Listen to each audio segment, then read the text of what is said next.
Hello दोस्तों, स्वागत है आपका मेरे इस सैनिक समाचार चैनल में। दोस्तों, आज की वीडियो में बात करेंगे सभी पूर्व सैनिकों के लिए, पेंशनर्स के लिए और केंद्रीय कर्मचारियों के लिए जो है 3 इम्पॉर्टेंट अपडेट के बारे में बात करेंगे। दोस्तों, जो सैनिकों के बेनिफिट के लिए जो है बहुत इम्पॉर्टेंट है। और दोस्तों, हम बात करेंगे सबसे पहले वन रैंक वन पेंशन 3 के ऊपर। हालांकि वन रैंक वन पेंशन 3 जो है OROP 2 का जब आदेश हुआ था तो उसकी डेट फिक्स है। तो दोस्तों, उसमें कोई ऐसा केस करने की ज़रूरत नहीं है या ऐसा कोई अभी सरकार की तरफ से कोई आदेश नहीं आया कि वन रैंक वन पेंशन 3 जो है उसमें डिले हो रहा है। तो दोस्तों, हम बात करेंगे वन रैंक वन पेंशन 3 जो है उसमें किस तरह के बेनिफिट मिलने वाले हैं। और इसके अलावा बात करेंगे दोस्तों इक्वल MSP के ऊपर। एक चीज़ तो फिक्स है, वो है वन रैंक वन पेंशन 3। दूसरा चीज़ जो है कोर्ट में चल रहा है और हम बात करेंगे वो सारे ऑप्शंस की। अगर one rank one pension 3 single implement होता है तो क्या होगा। हम बात करेंगे अगर वन रैंक वन पेंशन 3 जो है इक्वल MSP के साथ होता है तो जो है पेंशन में कितना ज़्यादा बदलाव आने वाला है। और इसके अलावा बात करेंगे हम लोग दूसरे अपडेट पे जो है स्पर्श से रिलेटेड अपडेट। दोस्तों, तो ये भी जो है बहुत ज़्यादा इम्पॉर्टेंट है क्योंकि अब पेंशनर्स जो है स्वयं अपना जो भी उनका पेंशन से रिलेटेड केस है वो खुद अपने आप इसको रिजॉल्व कर रहे हैं। और सबसे बड़ी चीज़ दोस्तों ये है कि जो PCDA ने जो एरियर की घोषणा की थी वो एरियर जो कि काफ़ी टाइम से पेंडिंग था वो अब मिलना शुरू हो गया। तो दोस्तों, बात करते हैं इन सभी इम्पोर्टेंट अपडेट्स के बारे में। अगर चैनल पे आप पहली बार हैं तो चैनल को ज़रूर सब्सक्राइब करें जिससे आने वाली हर वीडियो का अपडेट आपको मिलता रहे और साथ ही साथ बेल आइकन ज़रूर दबाएं। दोस्तों, पहला क्वेश्चन यही आता है कि वन रैंक वन पेंशन जो 3 है उसमें और वन रैंक वन पेंशन 2 में क्या डिफरेंस होगा। दोस्तों, अभी तक जब तक कि वन रैंक वन पेंशन 2 की विसंगतियां दूर नहीं हो जाती,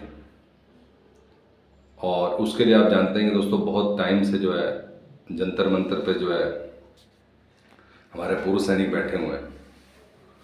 तो दोस्तों, अभी तक तो जब तक उसके ऊपर फैसला नहीं आता, और जो आज की ग्राउंड रियलिटी यही है कि जो कुछ वन रैंक वन पेंशन 2 में था वो सेम आपको वन रैंक वन पेंशन 3 में मिलेगा। अपार्ट फ्रॉम जो एवरेज होगा, मिनिमम मैक्सिमम जो भी चल रहा है, और एक जो है किस दिन से इम्प्लीमेंट होता है, यही 2 बात है। अदरवाइज दोस्तों जो विसंगतियां हैं वो वन रैंक वन पेंशन 2 से कैरी फॉरवर्ड होकर जो है वन रैंक वन पेंशन 3 में, चाहे वो प्री मैच्योर रिटायरमेंट वाला बात हो या जो पेंशन फिक्सेशन है JCOs ORs की एज कम्पेयर टू ऑफिसर्स, वो जो है वो कैरी ऑन हो रहा है। क्योंकि इसके मामले में जो है जो पीछे से पाइपलाइन है, जो वन रैंक वन पेंशन 2 की पाइपलाइन है, वो जब तक नहीं क्लियर होगी one rank one pension 3 same होगा।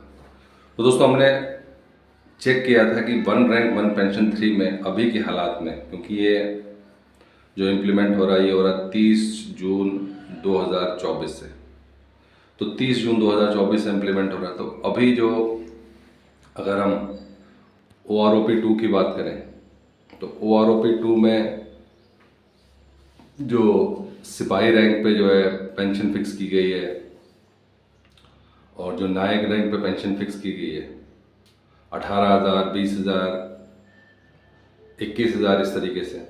दोस्तों, कितना बड़ा डिफरेंस आने वाला है। एक तो one rank one pension 3 as it is अगर इम्प्लीमेंट करते हैं तो दोस्तों ये नॉर्मल कैलकुलेशन है, और हम हमेशा अपनी वीडियो में कहते हैं कि OROP 3 का सरकार की तरफ से अभी कोई टेबल जारी नहीं किया गया, लेकिन अगर टेबल जारी भी किया जाता है तो फॉर्मूला वही होगा, as per the rules, as per the guideline जो पहले था वो अभी चलेगा।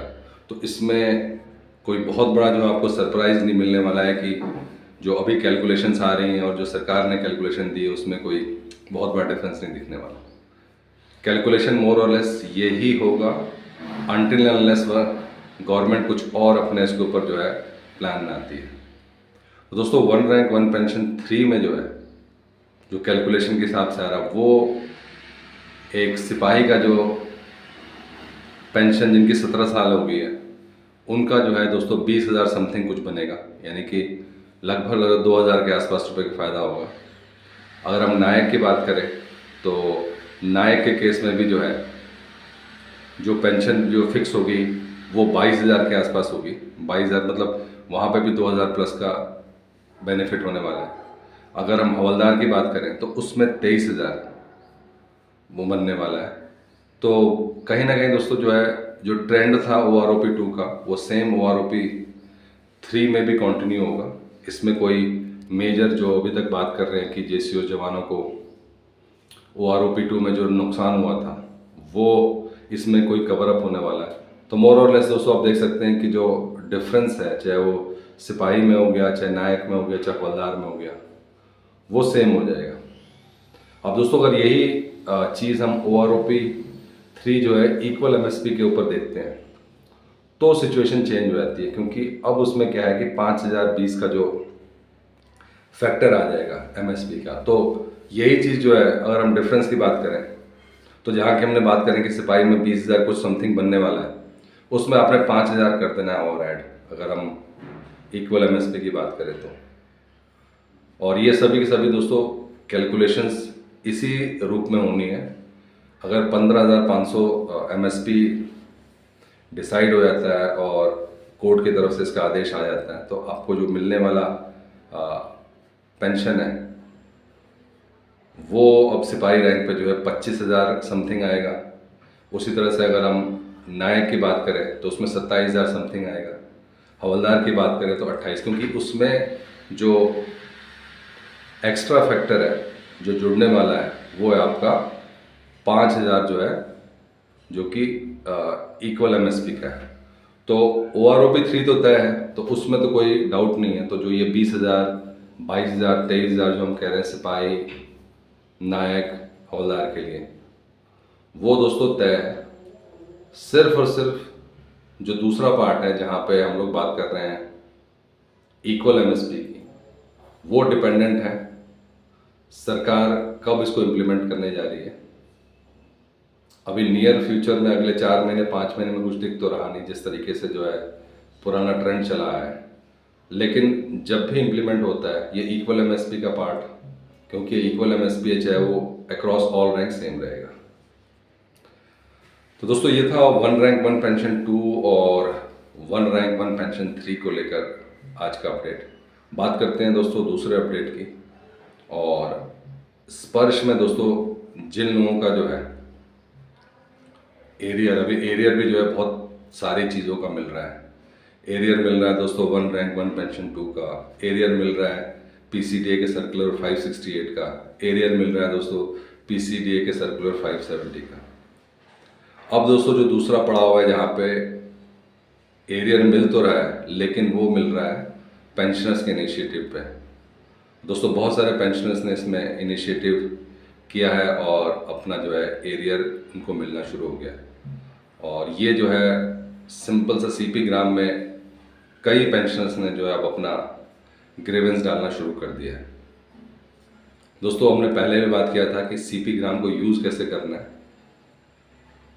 आप अगर CP ग्राम में प्रॉपरली अपना ग्रीवेंस डालते हैं तो 100% है कि आपको रिजोल्यूशन मिलेगा। अगर आप गलत कैटेगरी में डालते हैं, गलत डिपार्टमेंट को टैग करते हैं, उस केस में दोस्तों ये पेंडिंग में जा सकता है। तो बेटर ये है दोस्तों कि आप CP ग्राम की वेबसाइट जब खोलें तो प्रॉपरली देख लें कि आप किस कैटेगरी में डाल रहे हैं, क्योंकि CP ग्राम CPPC को सीधे सीधे निर्देश दे रहा है जिन लोगों को जो एरियर जिनका पेंडिंग है, जिनके केस रियल है, जेन्युइन है, जिनको सही में एरियर नहीं मिला, वो CPPC को इंस्ट्रक्शंस दे रहे हैं। और CPPC डायरेक्ट स्पर्श को जो है चाहे वो नॉन पेमेंट सर्टिफिकेट पब्लिश करना है और उसके बाद से जो है उनको एरियर जो है प्रोवाइड करना है। तो दोस्तों ये सभी चीज़ें जो है अब आप खुद कर सकते हैं और घर बैठे आपको जो है जो भी आपका पेंडिंग एरियर है, जो काफ़ी टाइम से पेंडिंग चल रहा था, जिसके लिए दोस्तों काफ़ी देर से आप लोग कोशिश कर रहे थे, वो आपको घर बैठे मिल सकता है। अभी देखा जाए तो 2 ही पार्ट है, एक CPPC है, एक स्पर्श है। स्पर्श के थ्रू आप सारा का सारा काम जो है घर बैठे कई लोग इसको करवा रहे हैं। दोस्तों ये था आज का इंपॉर्टेंट अपडेट सभी पूर्व सैनिकों पेंशनर्स के लिए। अगर वीडियो पसंद आए तो इसको लाइक कीजिए, शेयर कीजिए और सब्सक्राइब करना ना भूलें। Thank you for watching this video.